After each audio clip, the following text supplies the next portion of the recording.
बिस्मिल्लाहिर्रहमानिर्रहीम। आपने social media पे बहुत सारे जो क्लिप्स हैं वो जनरल हमीद गुल के देखे होंगे, जिसमें उन्होंने बहुत सालों पहले एक प्रिडिक्शन की थी कि लोगों ने पूछा कि आप बताएं कि कश्मीर कब आज़ाद होगा। तो उन्होंने कहा कि कश्मीर उस दिन आज़ाद होगा जब आप लोग अपनी आंखों से देखेंगे कि अफ़गानिस्तान के अंदर से अमेरिका की फ़ौज ज़लील और रुस्वा होके जब निकल रही होगी, तो वो तारीख़ का एक ऐसा दिन होगा कि आने वाला वक्त फिर आपको बताएगा कि कश्मीर कब आज़ाद होगा। आज वो मुजाहिद तो हमारे दरमियान में नहीं है, लेकिन उनकी बेटी, जैसा कि आप सब जानते हैं कि वो इस तहरीक को लेकर चल रही हैं और कश्मीर कॉज पे कितनी वो एक्टिव हैं। सबसे पहले आपका बहुत शुक्रिया, आपने हमेशा मेरे कहने पे मुझे टाइम दिया। आप मुझे बताएं कि आप तो अपने वालिद का एक नैरेटिव लेके चल रही हैं, कश्मीर का कॉज के साथ आप बहुत सिंसियर हैं, और आपने पिछले साल इतनी दिनों में जब अब आपकी वालदा की डेथ हुई थी, उस तारीख़ को आपने आके वहाँ पे कश्मीर के साथ जो है वो यकजहती की और आपने वो एक बहुत बड़ा झंडा भी निकाला। अभी आप जो हैं वो अपने देखें जैसे अफ़गानिस्तान के अंदर से जो है फ़ौज निकल रही है, तो उस प्रेडिक्शन के बारे में आप क्या कहना चाहती हैं? मैं सबसे पहले ये कहना चाहती हूँ कि देखिए, जनरल साहब ने जो भी बातें कही हैं अल्हम्दुलिल्लाह अभी तक सारी सही साबित हो रही हैं। और उन्होंने ये भी कहा था कि मूज़ी जो है यहाँ से भारत जो है या मूज़ी यहाँ से ज़लील और रुस्वा होकर कश्मीर से निकलेगा। तो इंशाल्लाह अल्लाह ताला खैर से उनकी ये बात भी पूरी करे। और जब उन्होंने कहा था कि जब अमेरिका अपनी पुश दिखाएगा तब ये काम होगा, मैं बिल्कुल समझती हूँ ऐसे ही होगा। उसकी वजह ये है कि जब सोवियत यूनियन था मौजूद और उस वक्त जंग लड़ी जा रही थी अफ़गानिस्तान के अंदर, तो अफ़गानिस्तान में जंग का एक ऐसा लेवल आ गया था कि आहिस्ता आहिस्ता आहिस्ता खून रिस रिस के उन्होंने और इतनी बड़ी सुपर पावर को हरा दिया।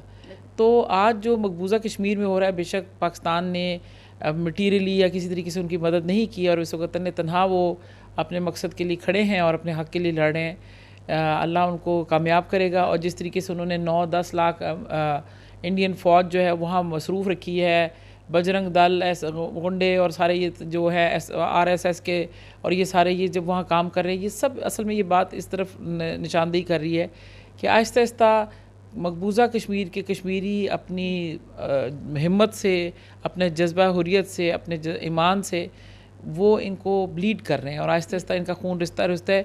तो जिस वक्त ये एक हाउस ऑफ कार्ड्स की तरह, जैसे एक घर गिरता है, जिस तरह सोवियत यूनियन टूटा तो आपने देखा कि इतने सारे उसमें 13 स्टेट्स मुसलमान निकली। इसी तरीके से ये भी हाउस ऑफ कार्ड्स की तरह है कि जिस वक्त ये गिरेगा इंडिया, तो इंडिया से कई रियासतें बनेंगी और इंशाल्लाह उनमें से सबसे पहली रियासत कश्मीर की आज़ाद होगी इंशाल्लाह। अच्छा, आप इसी से रिलेटेड एक सवाल और है कि आप देखें कि इन दिनों में जो है वो अज़रबैजान, अल्लाह ताला ने उसको कामयाबी दी और वो लड़ रहे हैं। आज पाकिस्तान का झंडा भी लगाया, तुर्की का झंडा भी वो लगा रहे हैं और शुक्रिया भी अदा कर रहे हैं। आपने देखा होगा कि उनका जो प्रेसिडेंट है उसने वर्दी पहन के, तो उन्होंने कहा कि मैं अपनी कौम के साथ खड़ा हूँ। तो 13 के करीब जो उन्होंने गाँव जो हैं वो जीत लिए हैं और फ़तह कर लिए हैं माशाल्लाह। तो क्या कब हमें भी ये फ़तह का दिन देखना नसीब होगा? कब कश्मीरी जो हैं वो आज़ाद होंगे? आप देखें कि आर्मीनिया तो कोई इज़्ज़तें तो नहीं लूट रहा था अज़रबैजान में, लेकिन फिर भी वो लड़े, अपनी ज़मीन के लिए लड़े। हम जो है मुसलमान होके, हमारी बेटियां वहाँ पे उनकी इज़्ज़तें लूटी जा रही हैं, नौजवानों को शहीद किया जा रहा है, तो हम लोग कब ये दिन देखना हमें सबको नसीब होगा? ये इंशाल्लाह जल्द, बल्कि ये शुरुआत है। और सबसे पहले जो मकबूजा कश्मीर में पिछले 1 साल से सब लोग कहते हैं ग़ज़वा हिंद होगी, कोई कुछ कहता है कोई कुछ कहता है, मैं समझती हूँ यही ग़ज़वा हिंद की शुरुआत है कि जिस तरीके से इतने निहत्ते लोग, इतने मज़लूम लोग, मगर किस तरह जज्बा हुर्रियत और जज्बा ईमानी से लबरेज़ हैं उनकी ज़िंदगियाँ। काबिल फ़ख्र हैं वो माएँ जिन्होंने वो बच्चे पैदा किए, काबिल फ़ख्र हैं वो लोग जो इस मिशन के अंदर अल्लाह ताला ने उनको इतनी बड़ी सादत दी कि वो ये कर रहे हैं। एंड मैं तो अल्लाह से दुआ करती हूँ कि अल्लाह ताला हमें भी ये मौका दे तो करे। और अज़रबैजान में भी जो चीज़ें हो रही है वो ये साबित कर रही है कि ये काम अब शुरू हो चुका है। चल सो चल, अभी तुर्की 2023 में तुर्की के भी बहुत सारे मामलात इंशाल्लाह हल होंगे और आप देखिएगा कि उससे भी बहुत बड़ा चेंज आएगा। ख़ित्ते में इस वक्त पूरा एक पेंडुलम की तरह कि एक तरफ से चीज़ जाती है और दूसरी तरफ जाती है, एक एक्सट्रीम से दूसरे एक्सट्रीम पे। तो इंशाल्लाह इस्लाम का जो है बोलबाला होगा और हम फ़तह याब होंगे। जिस तरह अफ़गानिस्तान से निकल के जा रहा है अमेरिका, जिस तरीके से कश्मीर के अंदर, मकबूजा कश्मीर के अंदर इस वक्त हिंदुस्तान को बहुत तकलीफ़ हो रही है, वो अपना मकसद हासिल नहीं कर सक रहे। जिस तरीके से अज़रबैजान में हो रहा है, जिस तरह सारे ख़ित्तों में हो रहा है, ये इंशाल्लाह ये सब कामयाबी की निशानियां हैं। थोड़ा और इंतज़ार करें, इंशाल्लाह खुशखबरी हमें आके रहेगी। इंशाल्लाह अल्लाह ताला आपकी ज़ुबान को मुबारक करे। मैं सिर्फ़ एक बात कहूँगी कि ज़ुल्म जो है वो जब इंतहा को पहुँचता है तो उसका ख़ात्मा ज़रूर होता है।